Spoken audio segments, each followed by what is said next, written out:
Tudo começou muito antes da Nike existir. E antes mesmo da Adidas se tornar o gigante que conhecemos hoje. Na Alemanha, logo após a Primeira Guerra Mundial, um jovem chamado Adolf Dassler tentava reconstruir a própria vida em meio ao caos. Sem dinheiro, sem estrutura e sem qualquer garantia de sucesso, ele se agarrou a uma única ideia: criar o melhor tênis esportivo do mundo. Mas havia um problema. Ele não tinha praticamente nada. Então improvisou. Usava restos da guerra, pedaços de borracha, metal, tecidos abandonados, qualquer coisa que pudesse transformar em um calçado funcional. E foi dentro de um lugar improvável que tudo começou, a lavanderia da casa de sua mãe. Ali, sozinho, testando, errando e recomeçando, nascia algo que mudaria o esporte para sempre. Mas Adolf, ou Adin, como era conhecido, não estava sozinho por muito tempo. Seu irmão mais velho, Rudolf, entrou na história. Diferente de Adin, Rudolf era comunicativo, ambicioso e tinha um talento natural para vendas. Enquanto um era obcecado pela criação, o outro entendia como conquistar pessoas. E juntos, eles eram quase perfeitos. Adin criava. Rudolf vendia. A pequena produção começou a crescer. Atletas locais passaram a usar os tênis. O nome dos irmãos começou a ganhar força. Tudo parecia caminhar para o sucesso. Até que chegou o momento que mudaria tudo. Em 1936, durante as Olimpíadas de Berlim, Adin tomou uma decisão ousada. Sem patrocínio, sem apoio oficial, ele foi pessoalmente até atletas estrangeiros e tentou convencê-los a usar seus tênis. Era um risco enorme. Mas um atleta aceitou. Seu nome era Jesse Owens. Um americano, negro, competindo na Alemanha nazista, diante de um mundo inteiro em tensão. E então, ele fez história. 4 medalhas de ouro. Recordes quebrados. Uma performance que ecoou pelo mundo inteiro. E nos pés dele, estavam os tênis dos irmãos Dassler. Naquele instante, tudo mudou. A marca explodiu. O mundo queria saber de onde vinham aqueles tênis.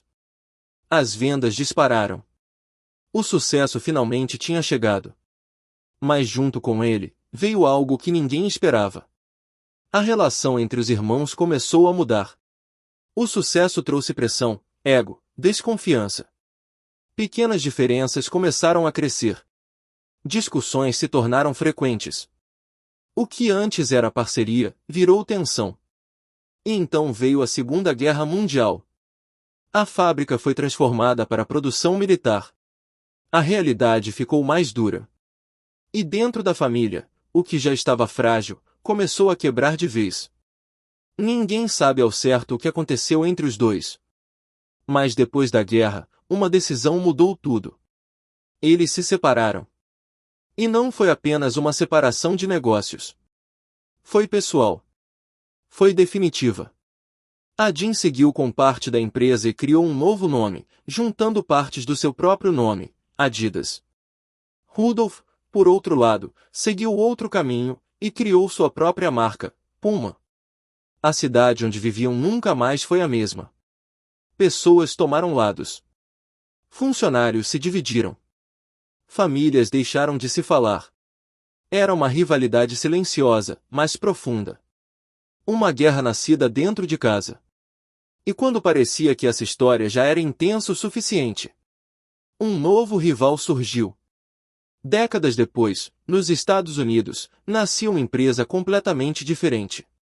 Mais agressiva. Mais moderna. Mais focada em marketing. A Nike. Rapidamente, ela dominou o maior mercado do mundo, a América do Norte. E foi aí que começou uma nova batalha. A Adidas, já consolidada na Europa, percebeu que precisava reagir. Mas a Nike não jogava o mesmo jogo. Ela apostava em impacto. Em influência. Em ídolos.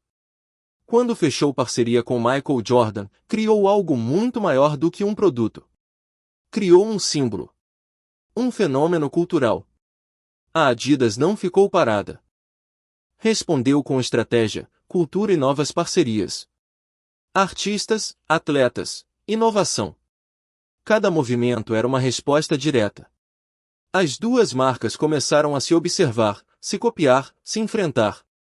Cada lançamento virou uma disputa. Cada campanha, um ataque. Não era mais apenas sobre tênis. Era sobre quem dominava o mundo. E até hoje, essa guerra continua. Sem vencedores definitivos. Sem fim à vista. E talvez o mais impressionante de tudo isso é lembrar que essa rivalidade gigantesca começou de forma simples. Com dois irmãos. Uma ideia. E uma ruptura que mudou tudo.